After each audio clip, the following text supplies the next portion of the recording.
هعلمك ازاي تطلع مطروح في عماره صف اول على البحر بتكلفه مش هتصدقها، في فندق 6 ايام 5 ليالي، انتقالات ذهاب وعوده ورحلات مجانيه بتوديك للشواطئ. احنا معاكم من قلب الابيض من برج العمده، موفر لكم السنه دي ابراج بخدمه استثنائيه ومواصفات قياسيه اللي انتوا بتطلبوها.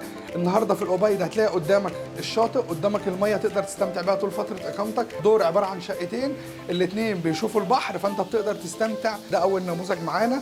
الشقه عباره عن اوضتين، كل اوضه فيها مراوح، اوضه بتبقى على البحر، والصاله موجود فيها بلكونه على البحر على طول، ومطبخ، وموجود تلفزيون وثلاجه سخان. بتلاقي نفسك اتنقلت لمنظر متجنن. هنا الفيو مش هتلاقيه موجود غير في الابيض. فندق هاني مون بمطروح موجود في كل دور من غرف. هنا اوضه تريبل، كل غرفه بيبقى فيها تلفزيون، فيها ثلاجه، فيها تكييف، وهتلاقي الفيو بتاعها قدامك البحر مباشره. اول ما بتدخل الشقه تلاقي قدامك الصاله، موجود هنا في الصاله انتريه، مروحه، ده الفيو بتاعها. هنوريكم اول غرفه موجوده، دي غرفه مكيفه، غرفه سريرين. دي الغرفه الثانيه موجوده معانا.